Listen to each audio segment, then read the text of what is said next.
Drama की starting में fan linen company के बारे में बोलती है कि ये बहुत ज़्यादा मुश्किल है इस कंपनी को अकेले चलाना। तो ल्यूजी सच कह रहा था, मुझे शादी कर लेनी चाहिए। जिसके बाद वो ल्यूजी के बारे में सोचती है कि मुझे ल्यूजी से भी सब कुछ सच सच कह देना चाहिए, जो भी मैं उसके लिए फील करती हूँ। अब वो सब बताने के लिए फैन लिलिन ल्यूजी के पास जा ही रही होती है, तभी रास्ते में उसे एक एम्प्लॉय मिल जाती है जो उसको बताती है कि आप ल्यूजी को ढूंढ रही हैं, वो तो स्टोर के अंदर है, शायद वो कुछ खरीद रहा है।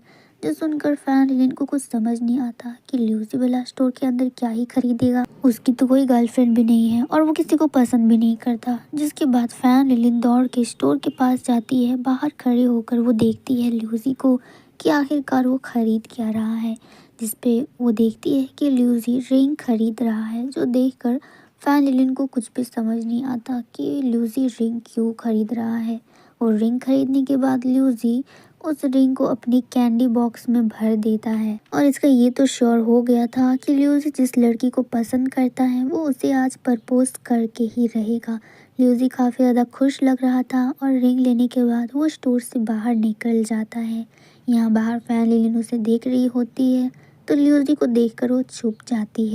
ल्यूजी काफ़ी ज़्यादा खुश था और बहुत ही ज़्यादा एक्साइटेड नज़र आ रहा था, ऐसे मानो जैसे ल्यूजी को उसकी पूरी ज़िंदगी की खुशी एक ही साथ मिलने वाली है। जिसके बाद वो दौड़कर अपनी कार के पास जाता है जहाँ पर ल्यूजी की मॉम ऑलरेडी थी। फैन लिलिन को वो देखकर समझ नहीं आता और वो सोच रही होती है कि कार में तो मिस लिन है, भला ल्यूजी इतने दौड़ते हुए एक्साइटेडली मिस लिन के पास भला क्यों गया। और जिस तरह से उस कार से नज़ारा आ रहा था वो देखकर कोई भी कह देता कि ल्यूजी और मिस लिन का कुछ चल रहा है, क्योंकि फैन लिन को तो पता ही नहीं है कि मिस लिन ही ल्यूजी की रियल मॉम है।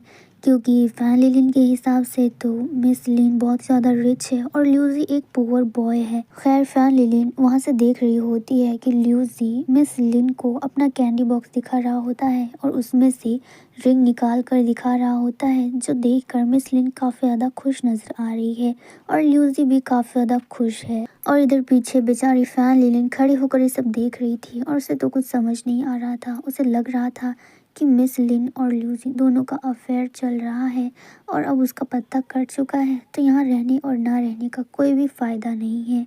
फिर फैन लिलिन वहाँ से सैड होकर जाने लगती है और वो डिसाइड कर लेती है कि ग्रैंडपा ने उसके लिए जो मैरिज प्रपोजल लाए हैं वो उसके लिए रेडी होकर जाएगी और ब्लाइंड डेट पर उस लड़के से मिलेगी। और वो लड़का कोई और नहीं बल्कि ल्यूजी ही है, लेकिन फैन लिलिन को इसके बारे में पता नहीं। इधर हम लोग फैन लिलिन को देखते हैं जो पूरी अच्छे तरीके से रेडी हो चुकी होती है उस डेट पर जाने के लिए।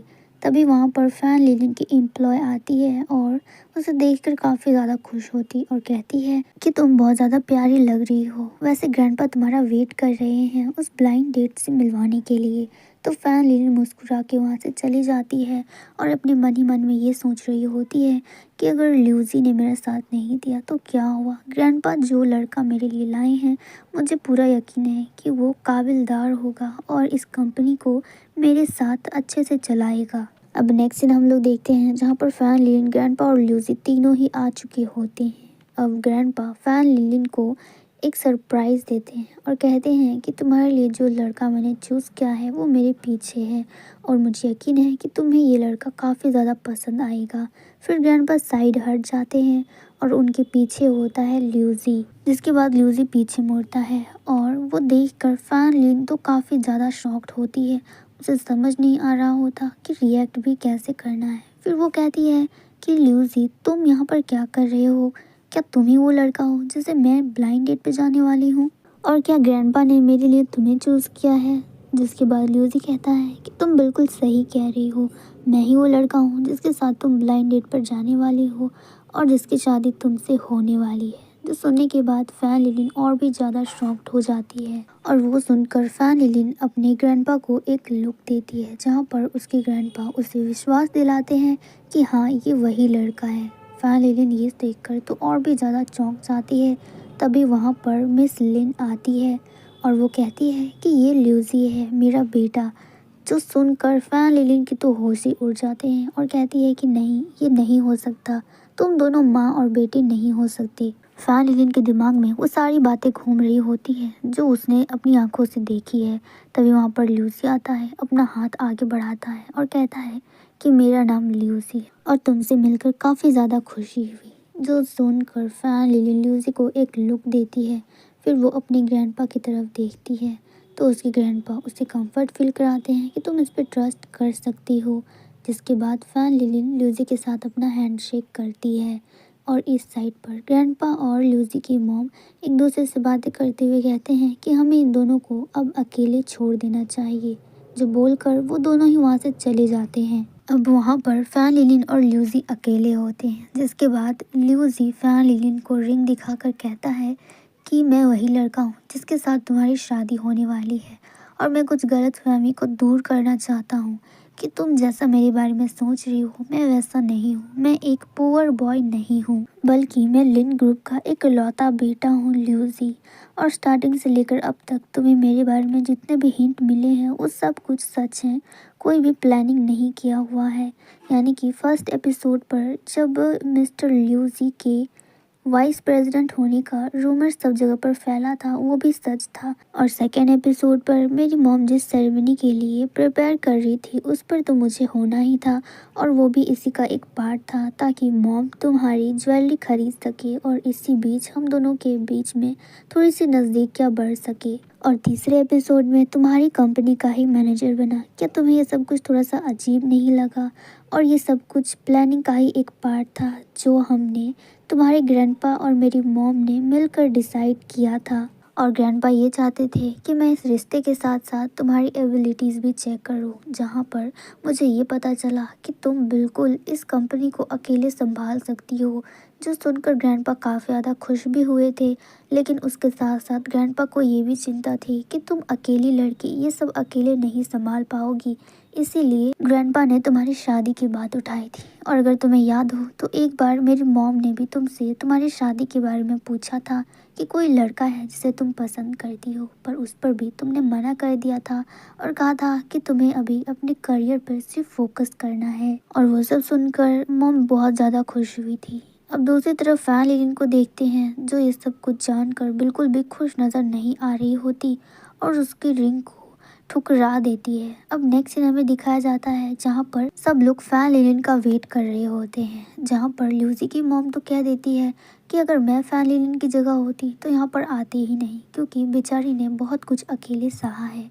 सब कुछ उसके पीठ पीछे हुआ और उसे कुछ मालूम भी नहीं। हमें शायद उसे ये सब कुछ बता देना चाहिए था कि हम ये सब उसी के लिए कर रहे हैं, तो उसे थोड़ा अच्छा भी लगता।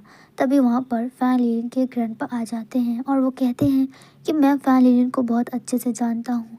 वो हार मानने वालों में से नहीं है और मुझे पूरा यकीन है कि वो आज ज़रूर आएगी, क्योंकि आज उसकी एंगेजमेंट है ल्यूसी के साथ और ये बात अनाउंस भी हो चुकी है। और फैन लिलिन ऐसा बिल्कुल नहीं चाहेगी कि सब कुछ प्लान होकर सब कुछ अचानक से बिखर जाए, तो मुझे पूरा यकीन है कि वो ज़रूर आएगी। इधर दूसरी तरफ हम लोग ल्यूसी को देखते हैं जिसने अपनी फिंगर क्रॉस कर रखी होती है और उसे भी यही डर लग रहा होता है कि शायद फैन लिलिन आज नहीं आएगी और शायद उसे स्टार्टिंग में ही सब कुछ बता देना चाहिए था। तभी अचानक से दरवाज़ा खुलता है और वहाँ से फैन लिलिन आती है। फैन लिलिन ने रेड कलर का गाउन पहना था और अपनी गोल्ड ज्वेलरी पहनी थी जो काफ़ी ज़्यादा प्यारा लग रहा था।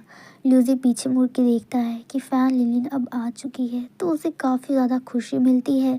और इधर दूसरी तरफ ल्यूसी के मॉम एंड डैड और फैन लिलिन के ग्रैंडपा भी काफ़ी ज़्यादा खुश होते हैं। फैन लिलिन काफ़ी ज़्यादा प्यारी लग रही थी जो देखकर ल्यूसी की तो उस पर से नज़र ही नहीं हट रही थी। इसके बाद फैन लिलिन कहती है कि मुझे माफ़ करना, आने में थोड़ी सी लेट हो गई। एक्चुअली मुझे समझ नहीं आ रहा था कि मैं ड्रेस कौन सा पहनूं और यही चूज़ करने में मुझे इतनी ज़्यादा लेट हो गई थी और आखिरकार मैंने ये रेड कलर का गाउन ड्रेस पहना था। जिसके बाद फैन लिलिन धीरे धीरे करके आगे बढ़ती है और ल्यूसी भी आगे बढ़ता है और यहाँ पर ल्यूसी उसे देखकर कहता है कि तुम बहुत ज़्यादा प्यारी लग रही हो। फिर वो उसके पास आकर कहता है क्या तुमने ये आगे ही प्लानिंग कर ली थी कि शादी के बाद भी तुम मुझे कभी चैन से नहीं रहने दोगी, यानी कि मुझे कभी खुशी से नहीं जीने दोगी। जो सुनकर फैन लिलिन स्माइल करती है और कहती है कि इतना कुछ जानने के बावजूद भी तुम मुझसे शादी करना चाहते हो। सोच लो, अभी भी तुम्हारे पास टाइम है, अभी तो तुमने मुझे रिंग भी नहीं पहनाई है। जिसके बाद वो अपना हाथ आगे कर देती है और कहती है कि चॉइस तुम्हारे हाथों पर है, या तो तुम मुझसे शादी करो या फिर ना करो। जो सुनने के बाद ल्यूसी कहता है कि तुम शायद भूल गई, मैं लिन ग्रुप का एक लौता बेटा हूँ और मैं इतनी आसानी से हार मानने वालों में से नहीं हूँ। जिसके बाद ल्यूसी अपना वही कैंडी बॉक्स निकालता है जो देखकर फैन लिलिन को समझ आ जाता है। फिर वो उसके अंदर से वो रिंग निकालता है जो उसे फैन लिलिन को पहनाना है। फिर ल्यूसी कहता है कि मैं तुमसे शादी करने के लिए तैयार हूँ और तुम्हारी नखरे उठाने के लिए भी तैयार हूँ। जिसके बाद वो फैन लिलिन को रिंग पहनाता है और यहाँ पर उन दोनों का एंगेजमेंट हो जाता है, जो देखकर सब लोग काफ़ी ज़्यादा खुश होते हैं। और लास्ट में फैन लिलिन और ल्यूसी दोनों किस करते हैं और इस मोमेंट पे हमारा ये ड्रामा ख़त्म हो जाता है। आई होप कि आपको ये वीडियो पसंद आई होगी। Thank you so much for watching.